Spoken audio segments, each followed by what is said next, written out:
Padre Pio is known as the healing saint, but you know, every baptized person, every one of us, we're all called to be healers. It's the vocation of every baptized person. So a question we might ask ourselves is, how do I, in my circumstances, how do I fulfill my vocation to be a healer? How do I heal others?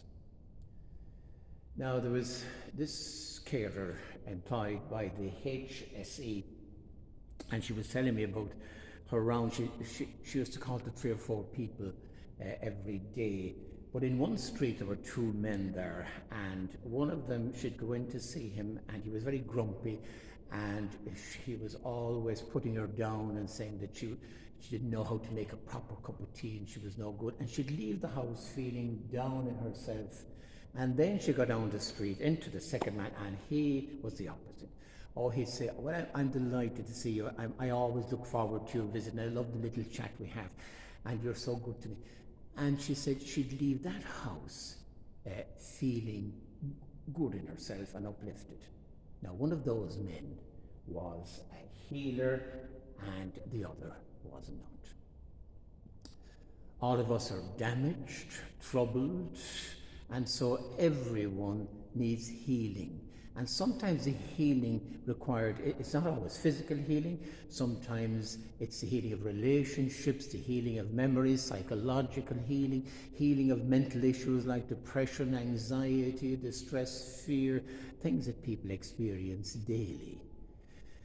And also you'll find people who have no self-confidence, who feel they're useless and no good. Now, healing in that situation is done through words of encouragement and words of praise and affirmation.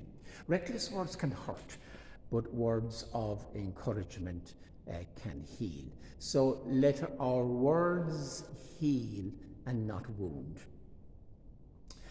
And then, of course, you have the greatest, probably the greatest way of healing is through ordinary love and friendship. There's more healing done over a cup of tea among friends than in many counselling rooms. You know, it's all about taking care of one another and looking after one another. That's what healing is. And the bottom line is that it's okay not to be okay, that we need to face the pain and we need to face the distress in our lives and know that this is part of the way we live our lives. And kindness and affirmation is one of the great ways in which we can help one another and support one another. A kind word and a little bit of encouragement and a listening ear can heal. A kind word, a little bit of encouragement, and a listening ear can heal.